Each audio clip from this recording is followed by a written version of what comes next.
अस्सलामुअलैकुम students, I hope आप सब लोग ठीक होंगे, खैरियत से होंगे। आज का हमारा टॉपिक है कंपाउंड। इस टॉपिक में हम कंपाउंड को डिस्कस करेंगे। सबसे पहले इसकी डेफिनेशन दी गई है। Compound is a substance made up of 2 और more elements chemically combined together in fixed ratio by mass. ठीक है, कंपाउंड ऐसा सब्सटेंस है जो 2 या 2 से ज्यादा एलिमेंट्स जो हैं जो केमिकली कंबाइंड हैं, ठीक है, एक दूसरे से जुड़े हुए हैं। 2 या 2 से ज्यादा एलिमेंट्स वो मिलकर क्या बनाते हैं, कंपाउंड बनाते हैं। ठीक है, जिनकी फिक्स्ड रेशियो होती है by mass. As a result of this combination, इस कॉम्बिनेशन के रिजल्ट में elements lose their own properties. Elements जो हैं वो मिलके कंपाउंड बनाते हैं ना, तो वो उनकी जो अपनी प्रॉपर्टीज होती है एलिमेंट्स की वो खो देते हैं एंड प्रोड्यूस न्यू सब्सटेंसेस, और एक नया सब्सटेंस बनता है जो कि हम कंपाउंड कह रहे हैं, जिसको that have entirely different properties. और उसकी प्रॉपर्टीज जो है उस एलिमेंट से टोटली क्या होंगी, डिफरेंट होंगी, सेम प्रॉपर्टीज नहीं होंगी। Compounds can't be broken down into its constituent elements bye simple physical methods. ठीक है, सिंपल फिजिकल मेथड्स के जरिए कंपाउंड्स को हम तोड़ नहीं सकते। For example, carbon dioxide is formed when elements of carbon and oxygen combine chemically in a fixed ratio of 12:32 और 3:8 बाय मास। एग्जांपल है, कार्बन डाइऑक्साइड जो है कब बनता है, जब एलिमेंट्स जो हैं कार्बन और ऑक्सीजन के मिलते हैं, केमिकली कंबाइन होते हैं। फिक्स्ड रेशो कौन सी है, 12:32 और 3:8 बाय मास। ठीक है, तब क्या होता है, कार्बन डाइऑक्साइड बनता है। Similarly, water is a compound formed by chemical combination between hydrogen and oxygen. इसी तरह पानी जो है ये भी कंपाउंड है। ठीक है, अक्सर ये एमसीक्यू में पूछा जाता है, water is dash mixture compound element, और जो भी उन्होंने एमसीक्यूज पूछा होता है, लेकिन वाटर जो है वो कंपाउंड है। ठीक है, और ये केमिकल कॉम्बिनेशन किसकी हुई, हाइड्रोजन और ऑक्सीजन की, और इनकी फिक्स्ड रेशियो थी 1:8 बाय मास। ये शॉर्ट क्वेश्चन भी आता है।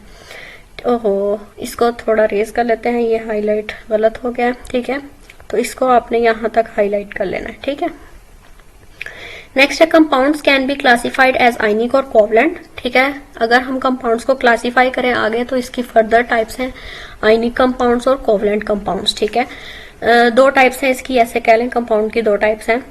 आयनिक compounds do not exist in independent molecular form. अगर हम आयनिक कंपाउंड्स की बात करें तो ये इंडिपेंडेंट मोलिकुलर फॉर्म में प्रेजेंट नहीं है, पाए नहीं जाते। They form 3 dimensional crystal lattice. ये 3 डायमेंशनल क्रिस्टल लैटिस बनाते हैं, in which each ion is surrounded by oppositely charge ions. ठीक है, और इन जहां पे इसका हर आयन जो है वो ऑपोजिटली चार्ज आयन से घेरा हुआ है, जिसको these oppositely charge ions attract each other. ये ऑपोजिटली चार्ज आयंस जो होंगे ये एक दूसरे को अट्रैक्ट करते हैं। अच्छा, आपने कहीं पे भी अगर पढ़ा है तो भी ठीक है, अगर नहीं अभी तक पढ़ा तो मैं बता देती हूँ कि ऑपोजिट चार्जेस जो होते हैं, जैसे एक चार्ज माइनस है, एक है प्लस, तो ये ऑपोजिट चार्जेस जो होंगे ये एक दूसरे को क्या करेंगे, अट्रैक्ट करेंगे। ठीक है, और जो सेम चार्जेस होंगे,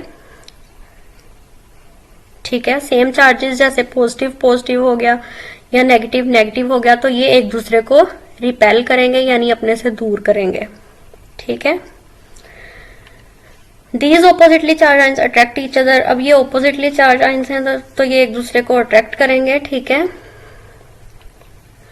as a result ionic compounds have high melting and boiling points. इसके रिजल्ट में क्या होगा कि आयनिक कंपाउंड्स का मेल्टिंग पॉइंट और बॉइलिंग पॉइंट जो है वो ज्यादा हो जाएगा।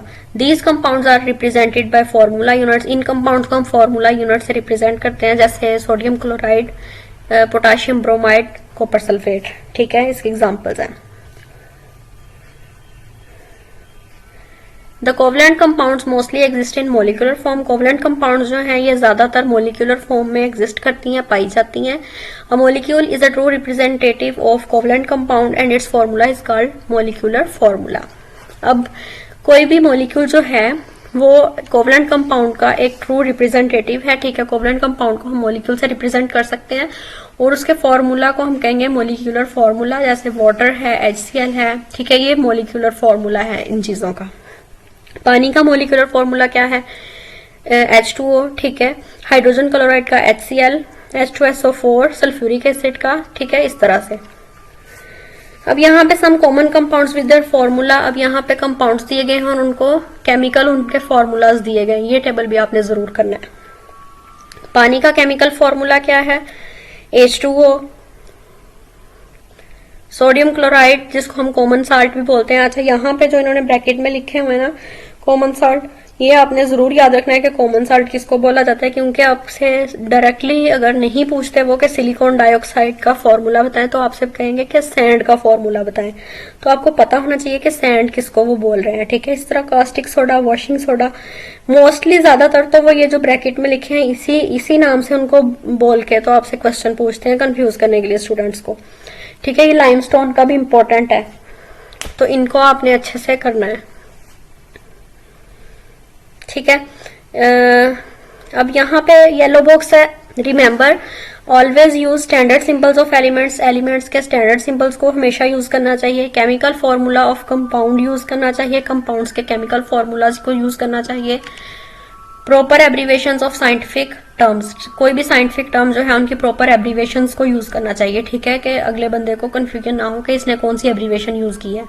Standard values and SI units for constants, कोई भी कांस्टेंट अगर आप लिख रहे हैं तो उसका एसआई यूनिट लिखना है, दूसरा यूनिट नहीं लिखना। स्टैंडर्ड इंटरनेशनल यूनिट लिखना है आपने। स्टैंडर्ड इंटरनेशनल यूनिट क्या होता है वो आपने फिजिक्स में पढ़ा होगा। ठीक हो गया, यहाँ तक आज का हमारा टॉपिक था। अगर कोई क्वेश्चन है तो आप कमेंट करके पूछ सकते हैं, कोई भी कंफ्यूजन है कमेंट किया करें तो मैं आपको जरूर रिप्लाई करूंगी।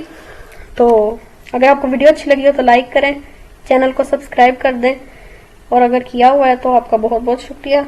अगली वीडियो में मिलेंगे, तब तक के लिए अल्लाह हाफिज।